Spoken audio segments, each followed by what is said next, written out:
So we have uh, Katie Tedrow-Taylor. Did I pronounce it right? Close enough. Nobody ever does. It's Todorow, but it's Katie Taylor's good. How did you say it? It's Todorow. Todorow. Okay, sorry about that. No Excuse me. worries. Um, Katie is a professional bodybuilder. I think would be the appropriate term. Has competed Amateur, but yes. amateur, uh, competitive bodybuilder. Yes. Yeah. You have competed in 4 shows, as you were telling me a few minutes ago. So let's just jump right in. Can you give us like your background, your education, your hobbies, just a little bit about yourself so we can everybody can get to know you? Yeah. So, well, I grew up doing gymnastics. I started gymnastics when I was 7, and I think that kind of laid a huge foundation for my life. I did competitive gymnastics up until I left for college. I went to Drexel and I studied fashion design there. And they didn't have any kind of gymnastics program or anything.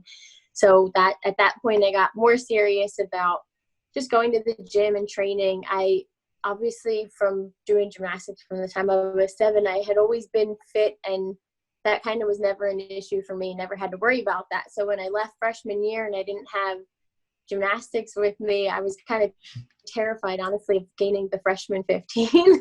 So Okay. actually, and that year my sister had started educating herself on nutrition, and she had lost a lot of weight and started setting an example for me. So really, I'd say my freshman year of college was when I started getting more into the nutrition and working out outside of gymnastics. So by the time I had left for college, when I came home, I joined the gym, and this is how I kind of started my whole bodybuilding. I wouldn't call it a career so much, but the personal trainer at the gym, like when I first joined, said he used to do bodybuilding years ago, and he had said to me, he goes, you got to do bodybuilding. Let me train you. And at that time, so what I do is bikini bodybuilding. So I think when a lot of people hear bodybuilding, a lot of people are turned off by it because they think of a typical bodybuilder, big and just muscly and oil and tanned up. And not that I'm not oily or tanned up when I do my shows, but it's bikini bodybuilding. So you don't put on that muscle mass. You're not looking like Arnold Schwarzenegger. Right. Yeah, that's okay. Not my intention for myself. But so at the time, though, when he had asked me that, bikini bodybuilding wasn't popular like it is right now. So that's what I thought. And I was like, oh, no, like, don't want to go there. Don't want to look like that.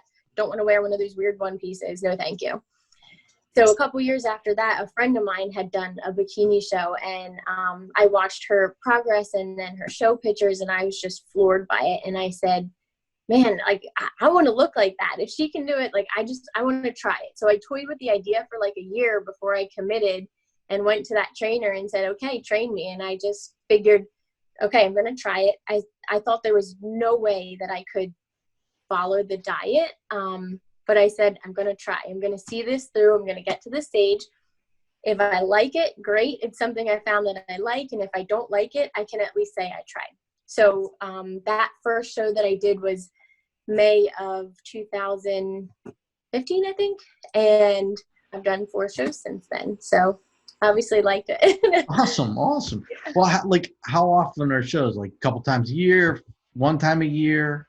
It depends. I only have ever done 1 a year because it takes so much out of you. And you really put a lot of other things in your life on hold to compete. At least I have found that. When you do it professionally, I mean, that's your job and you can commit to training that much. But for me, it really takes a lot out of you. So I only have ever done 1. It's also hard because you can only maintain a body like that, a show day body, for so long. Like, so you can't diet and keep dieting and maintain that look. It's just not healthy to do that. And your body is going to backfire on you eventually anyway. So that's why bodybuilders have off seasons where after your show, you slowly build your calories back up to a maintenance, and then even usually a surplus. And then that way you you have way more calories to work with than when you need to diet back down. So it's this whole cycle your body goes through because you can't maintain that leanness all year round. Okay. So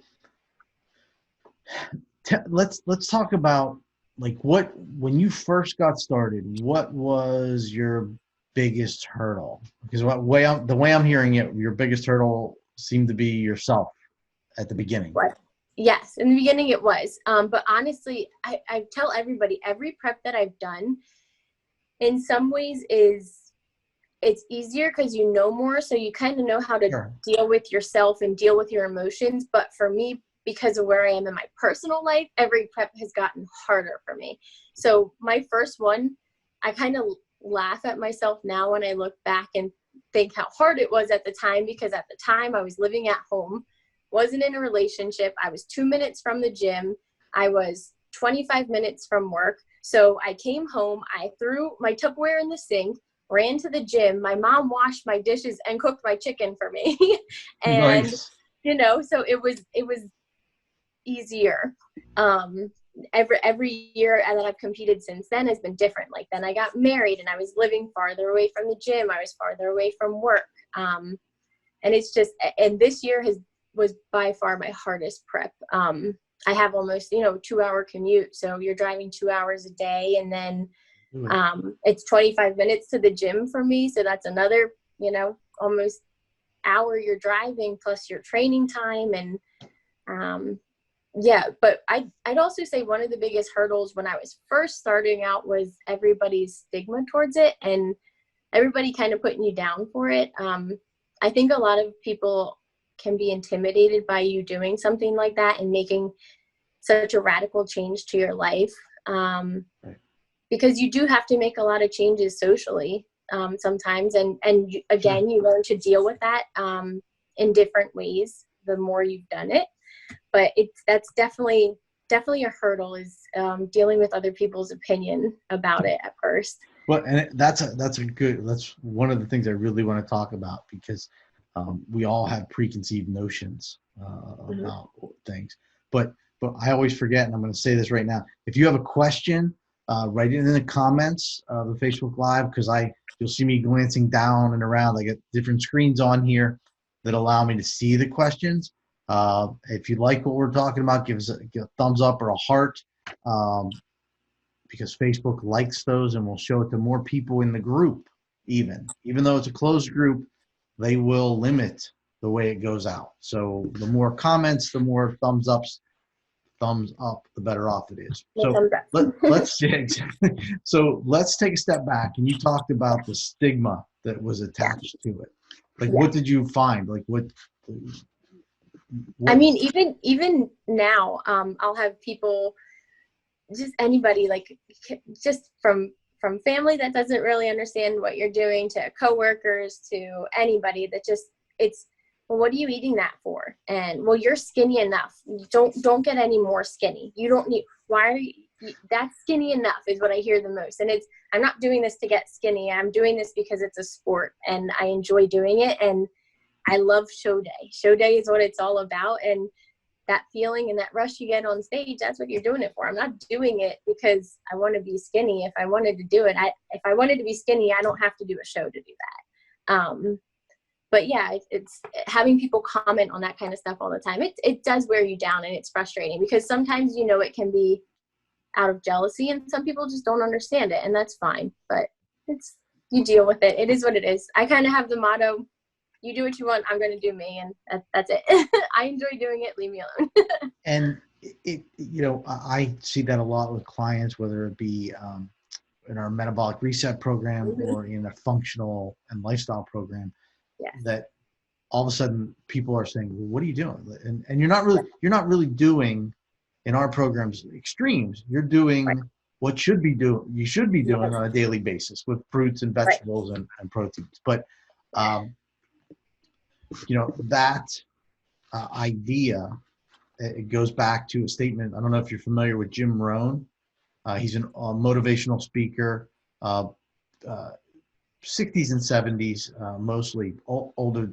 He passed away in the early 2000s, I believe. But he says it, you are the sum of the 5 closest Yes. people. And, sometimes doing what you do, sometimes you need to change Yeah. those 5 people Right. because of the preconceived notions, because of they're not helping you, they're pulling you back in the process. Right. So, Yeah. tell us what kind of training you do, because I know nothing about this, and because of technical difficulties, we're going into this cold. So, No worries. So every competition I've done, I've had a different coach so far. So it's interesting because every coach has their own way of doing something. My first coach that I had, he was just very he just did it for himself. He didn't train other people to do bodybuilding, but he saw the potential in me and wanted to train me for one. But it was kind of very eat this, don't eat that, do this amount of cardio every day, you have your back day, leg day, this, that day. The next coach I had, she had me, she wrote meal plans for me, an actual meal. So she told me, this meal you're eating 6 ounces of rice and 4 ounces of chicken and whatever. She did that for all my meals. You're doing 45 minutes of cardio in the morning, 45 minutes of cardio at night. She, again, all of my coaches I've had, break down workouts by body parts, because that's how bodybuilders work. We work in days. So chest day, leg day, glutes, we break it down like that.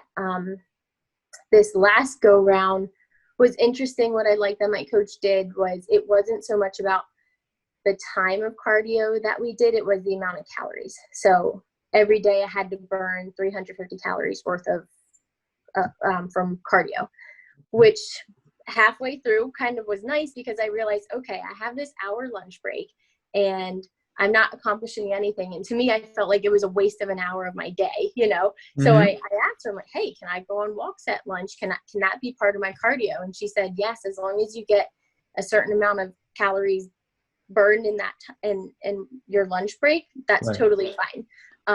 And that actually has been one of the best things. I walk every day at lunch now. When I was in the office, I'm now working from home, but I was walking every day at lunch, and it's so good for me physically because I move. I always make sure I get out for, weather permitting, 20 minutes a day, and just physically it's great, but also for my mental health, it's been doing wonders for me to do that. So I actually love that I've developed that habit from prep and brought it into my everyday life too.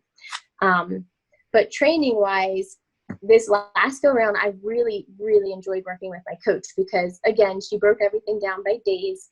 My coach is actually in Mexico. So we did everything. Yeah, we did everything through Zoom, and we had we used which app is it?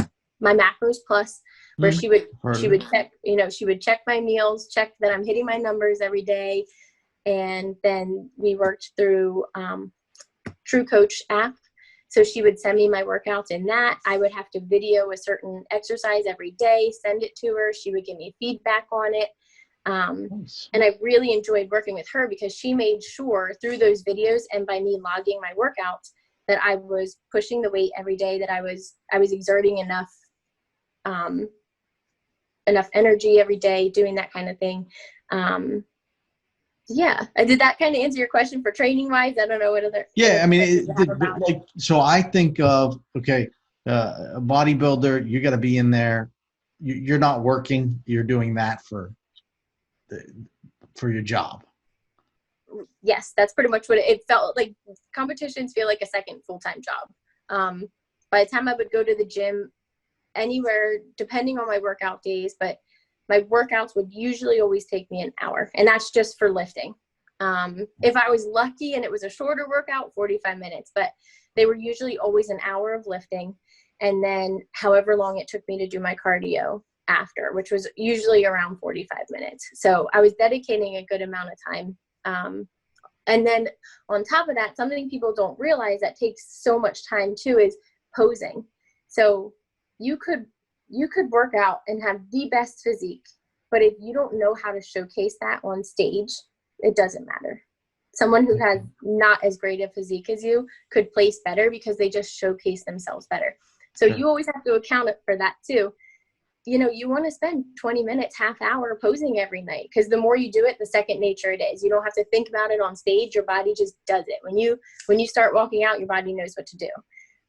So that's something people forget too, that you need to account for every night. I mean, 10 minutes, great. If you can do it 5 minutes, but you always want to get some kind of posing in at the end of your workout too. So that's a huge part of it. Yeah, I didn't think about that at all. Yeah. What about mental prep, emotional prep, to be able to get up in front of how many people are in the audience? I mean, and do that. Yeah. I don't know. For me, like, I get really nervous before, but there's just something, I feel like it's always been in me, but I thrive in doing something like that.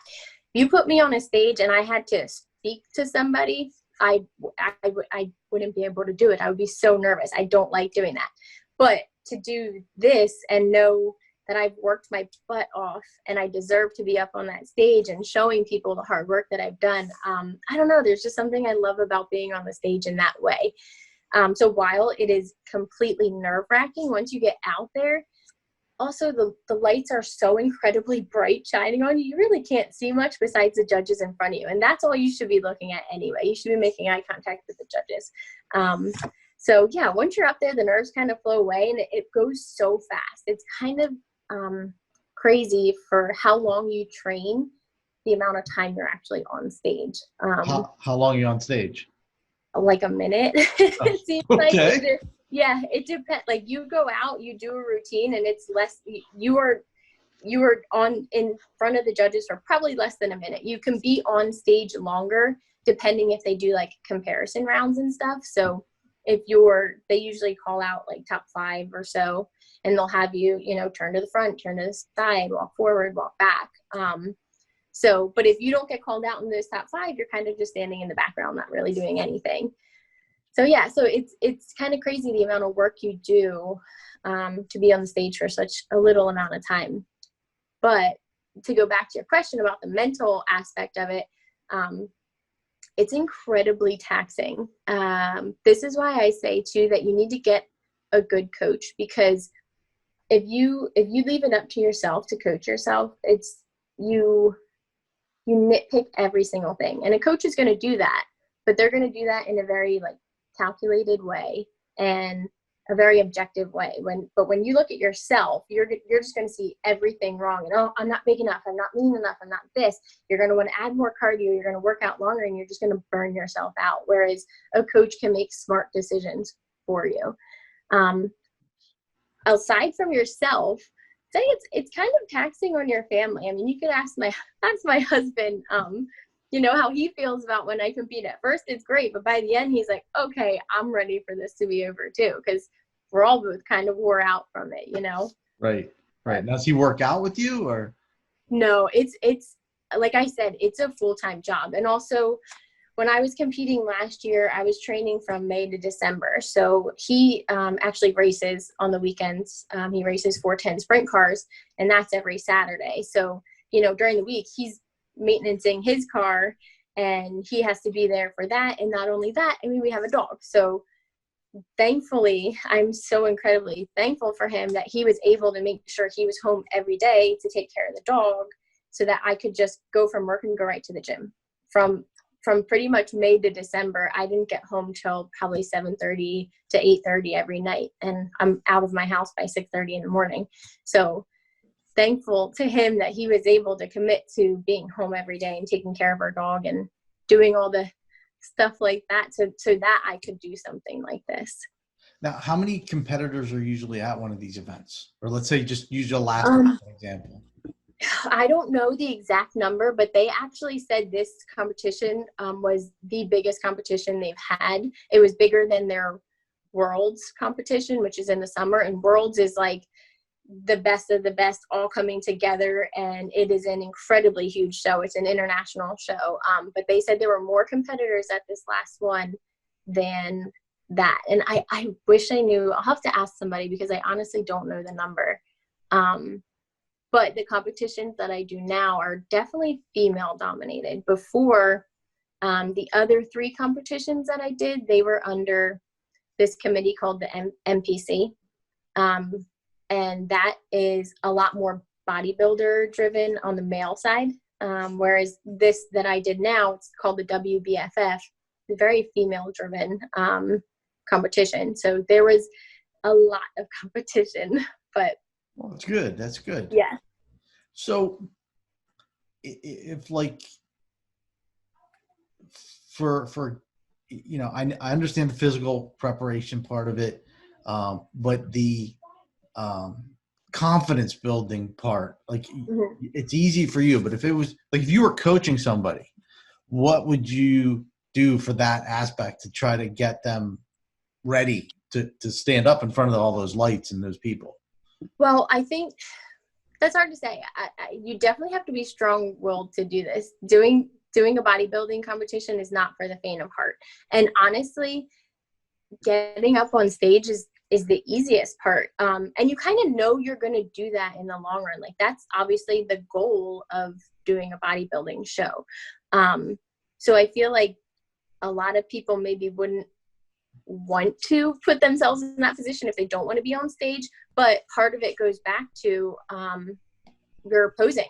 I hired a posing coach. I hired a great posing coach this year. And that was the best thing to do, because the bodybuilding that I did before, the posing was very like, you hit a front pose, you hit a back pose, and you have transitions, and that's kind of it. But with this show that I did, it's a lot more of showcasing your personality. It's a completely different walk, and it's almost like, for lack of better words, it's a little more sexy. Like, your walk is more sensual. The posing, you're supposed to flip your hair. You're supposed to, like, you know, pull around your face, and your hands are on your hips, and you're moving this way. Whereas, so I was not used to that at all. Like, when I first started sending my coach posing stuff, she's like, oh yeah, you could tell you were in the MPC before, because I was so stiff and uncomfortable. So I would say that hiring the right coaches and working with the right people will help you build your confidence, because I knew I had a good coach, and I knew he would not steer me wrong. And he made me feel completely comfortable in my routine. So that goes back to practicing your posing after your lifts or before your lifts, whatever, anytime during the day, it goes back to practicing your posing.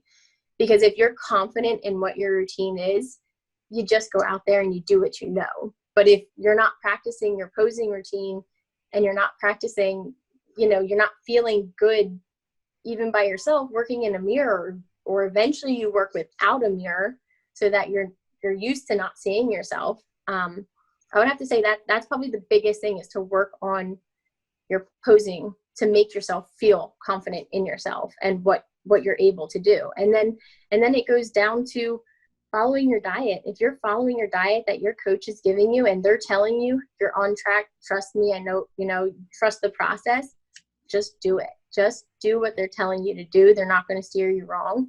And if you're doing what they tell you to do, know you deserve to be on that stage, and you look that way, and show it off. That's the stage is the fun part. That's the hard work's over when it comes to the stage. You know, everything's that's done. So do the hard work in the beginning. Then you're confident, you know you did your best. Just put it out there then for the judges to see. So we do have a question here. Can you explain how maybe you didn't have the confidence at the start of the prep, but then as you gained muscle tone and lowered body fat, the confidence builds? This go round, I think I know that I'm capable of, let's say, I know what I'm capable of. So I knew I would get to the point I needed to get.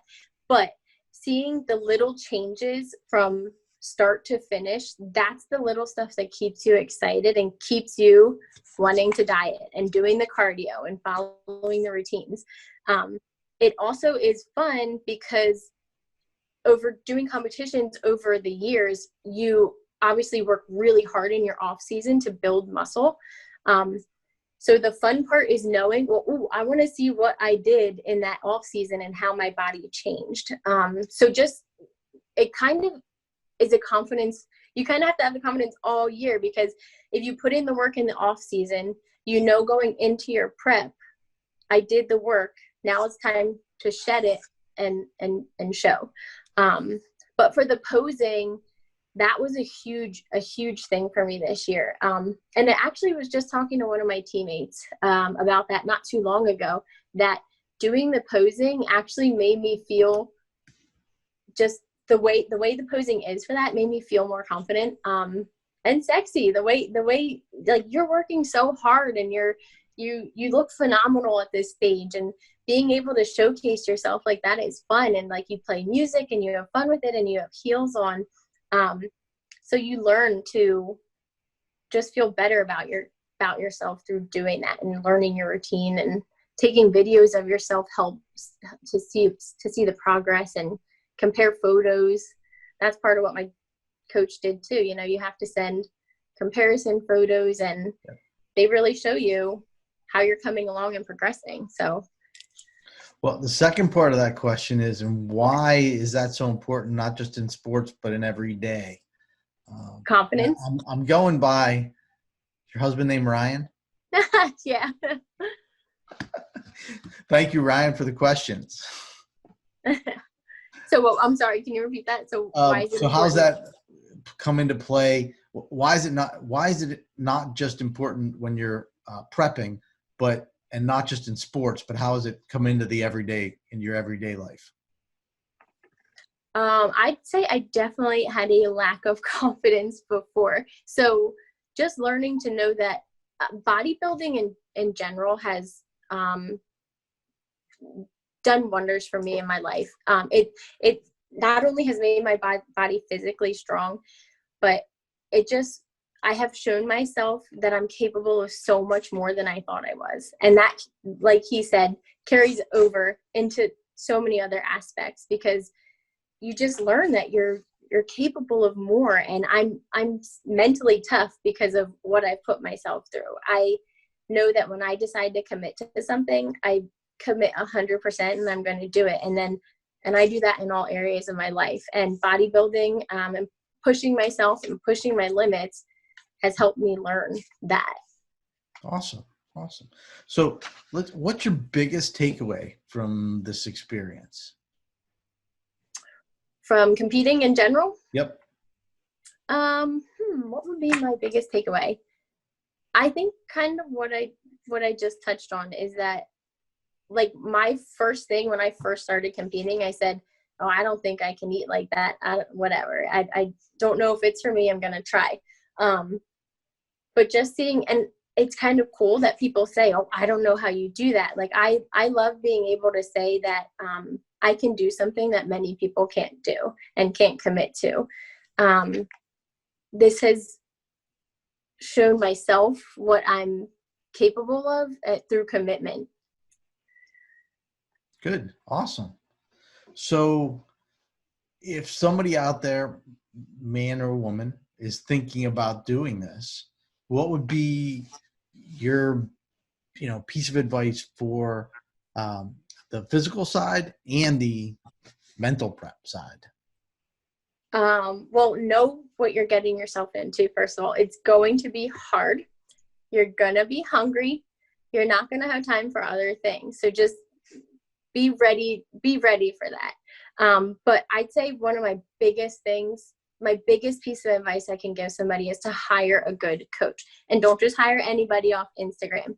Do your research. I took a break from competing for 2 years because I could not find a coach that I wanted to work with until I found my coach, Michelle.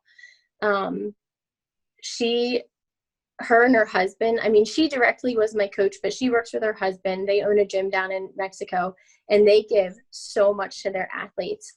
For me, being a part of a team this year was so incredibly helpful, because as much as I tell my husband, Ryan, about what I'm dealing with or how I feel or this or that, unless you do it, you don't know, nobody really understands. So to have teammates that I was competing with and going to the same show with to talk back and forth with was a huge thing. And by hiring the right coach too, she was there for everything. Whenever I had a question, whenever I had a concern, and she was always there to build me up too. But she was very upfront and honest. And she would call you out. You know, if you missed hitting your macros that day, she'd say, you know, what's going on?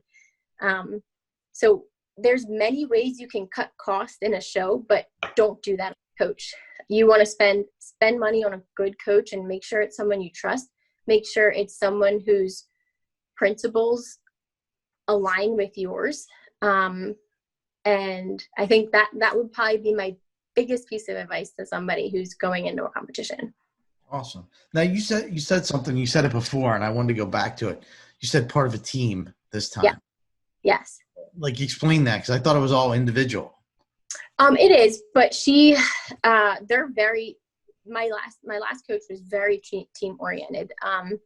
They run Tulum Strength Club down in Mexico. And so they have a Tulum group that they run on Facebook, and they kept us very connected through Instagram and through Facebook. They wanted us to interact with each other because while, yes, it is an individual competition, we're going as a team and we're representing our coach and their gym. So, and it's just great to have, like I said, to have people to relate to, because there's not many people that can relate to you in that regard. And so for somebody, like, it was amazing for me. I met this girl, Janelle, who lives in Wisconsin, and I picked her up from the first time I met her. I picked her up at the Philly airport, and we drive to Atlantic City, and it was so nice to be able to just go back and forth with somebody who understood what you were going through. And we were, same thing. It was both our first WBFF competition together. So it was really awesome to be able to have someone to experience that with. That's awesome. That's awesome. Yeah. That's because, yeah, you wouldn't be able to walk down the street and find somebody that would understand right what you're dealing with. Yeah. I think many people can sympathize and say they understand, but you don't until you go through it. You don't. It's the same with anything. Yeah. Anything at all. So I'll take a step back from competitions. What would be your best advice for somebody who has been sedentary, hasn't done anything, and they want to start? And I think I know what your answer is going to be. And they want to start doing something exercise-wise. Yeah. What would be your best piece of advice? Well, I think one is just figure out what you like. It's actually really funny. I have this client, I've trained her forever. She hates going to the gym. She will only go with me. She's like, I will not step foot in this gym unless I'm with you.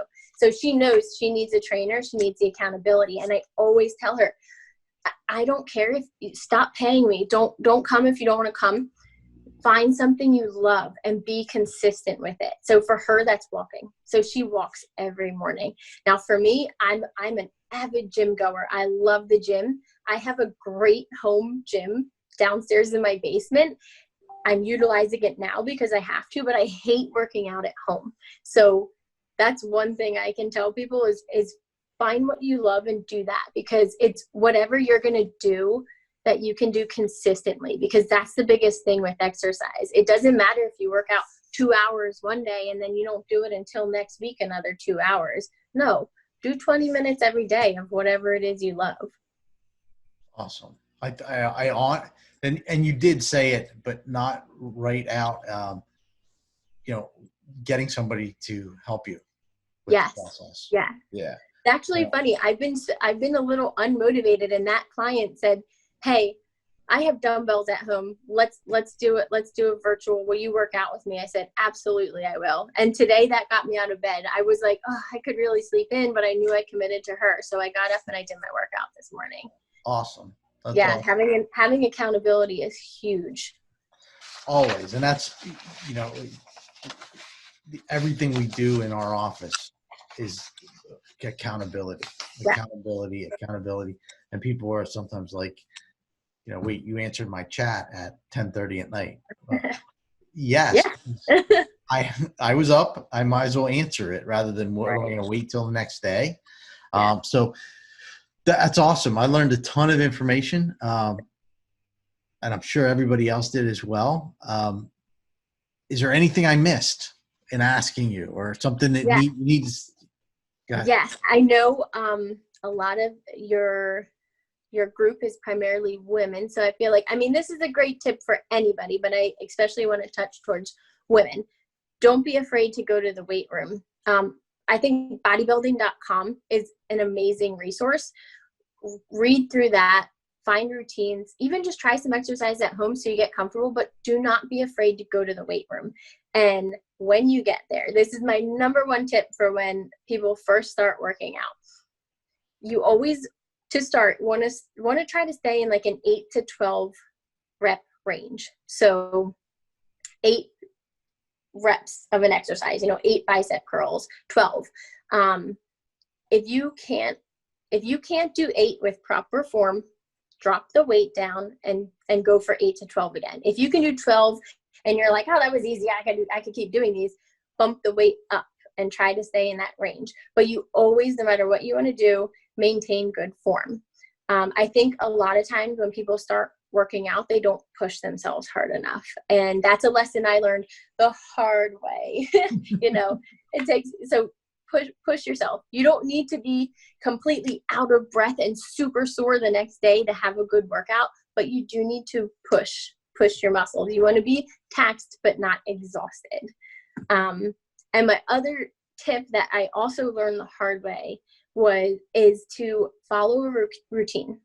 As boring as that can be, it actually could be helpful for a starter because you kind of figure out these exercises you're comfortable with and stick with them.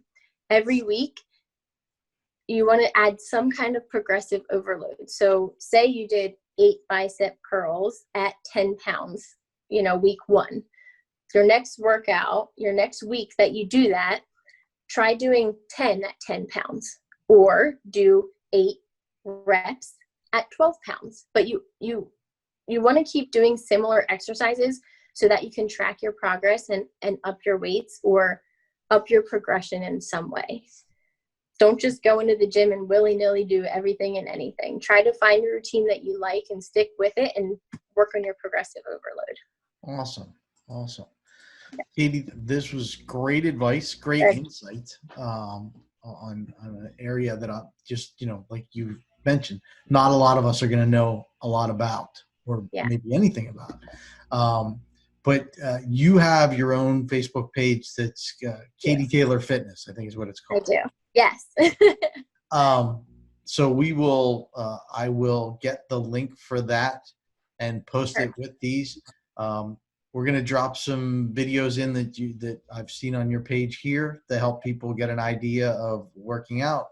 And then they have the option of your page as well. So yes. And I have a private women's only Facebook group, and then I have a general Facebook group too.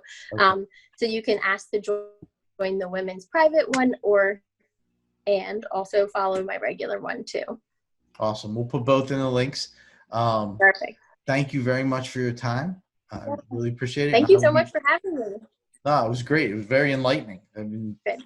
And then I will be in contact and we'll get some of those videos and drop them in here. Okay? Perfect. Thank you so much. Right, yes, if anybody has any questions, message me, please. Awesome. Everybody just remember, thank you, Katie. Everybody remember, you're just one change away from better health. Take care and have a wonderful day. Good night.